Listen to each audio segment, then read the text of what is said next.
Lavender Town. This place has a lot of history and a lot of stories. Sometimes it's hard to tell between them, but to the locals, that probably doesn't matter. They say the ghosts of Lavender Town haunt Pokemon Tower, and sometimes that spookiness spills out onto the streets. It's tales like this that keep people coming back year after year. Full moons, Halloween, and spirit chases all year round. It's great for tourism. Of course, there's no denying that Pokemon Tower is enough to get your spine tingling. 7 stories of Pokemon graves, and tales of a restless Marowak that simply refuses to depart. But of course, I don't believe in the ghosts of Lavender Town. They're a ghost Pokemon, sure, but they're more a phantom of a phantom.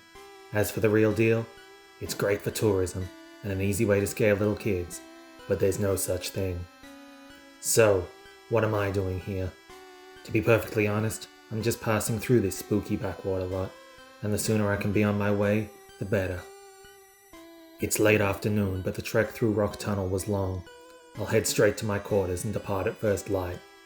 But as I start walking, something drags me towards Pokemon Tower. It's like magnetism. I guess I can stand out the front and pay my respects. After all, we've all lost a partner or two along the way. This building is so much taller than anything else in town, but to their credit, the locals haven't turned it into a complete tourist attraction. Do you believe in ghosts? No. I guess not. That white hand on your shoulder? It's not real. I turn fast and feel a chill down my spine. In the corner of my eye, something speculative and distant dances, probably just because it can't help it. Nice try, kid. Now I'll turn around and you'll be holding out your hand for $1. I turn on a dime, but the youngster is already gone, nowhere to be seen. It's definitely time to turn in for the night. The afternoon stretches on, but my senses have told me that I'm done. I make my way down the long street and turn in at my accommodation.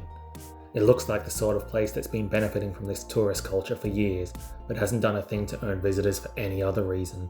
Mostly empty most of the year, but living for the spooky season. Still, perfect for my needs. Checking in? Yes, sir. And will you be wanting a meal tonight? No need. I'll be out like a light in 5 minutes, and on my way first thing in the morning. Just passing through, huh? Will you at least get to see the Pokemon Tower before you go? It's not really my sort of thing, but I stopped out the front on the way. Couldn't help myself. Good thing you did.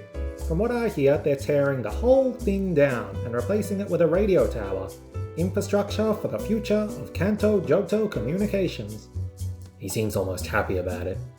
That'll be a hit to tourism. Ah yes, but ghost stories only last so long. With a new radio tower, we will secure Lavender Town's economic importance for years to come. Or at least that's what they say. And what do you say?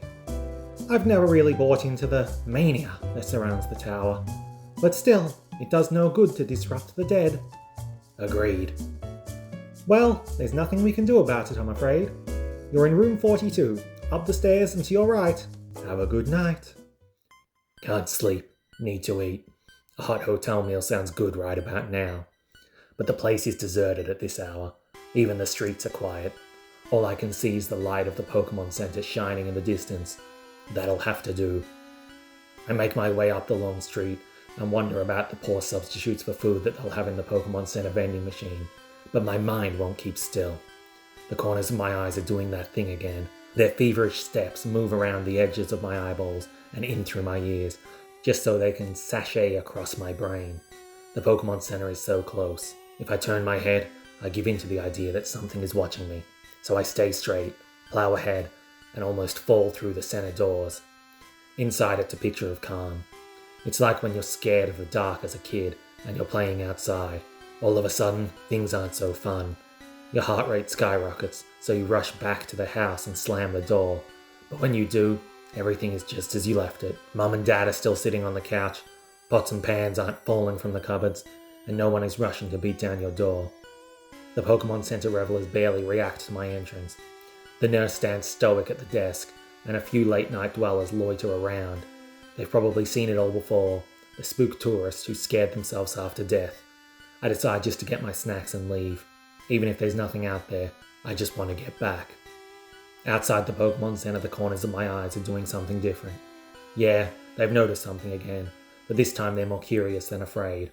Just behind the center, The only other light in Lavender Town is shining. It doesn't make a lick of sense to turn my head to go over there, but this time it's a light. Bad things don't happen in the light.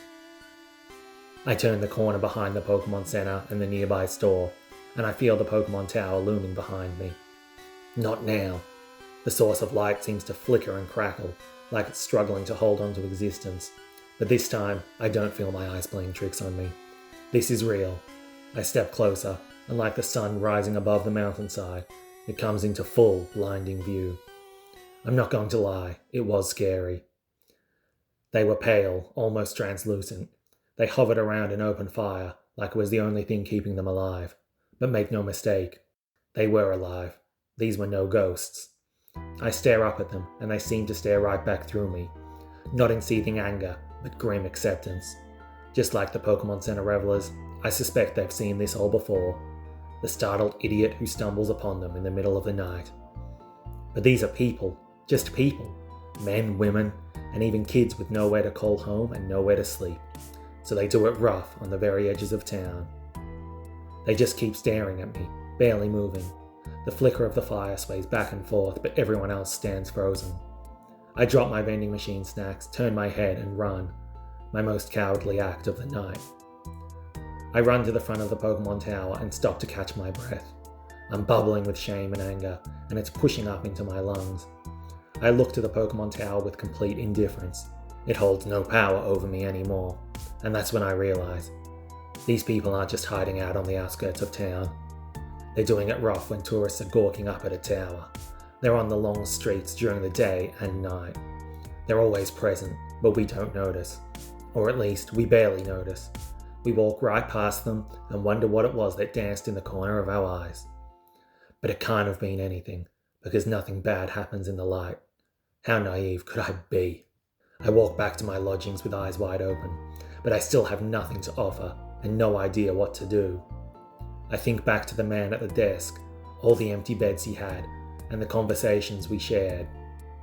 Pokemon Tower might be gone soon, but does that mean anything for those who sleep rough? What good is economic importance to someone who doesn't even have a place to call home? And if we don't give a crap about disrupting the dead, what chance do the living have? We'll tear down 100 perfectly good homes for a slightly fatter slice of the pie, and I'll be gone first thing in the morning. Head forward, ploughing on, somewhere to be and nothing to see. I was wrong. I've seen the ghosts of Lavender Town. We all have at one point or another. And the scary thing is, we just keep walking.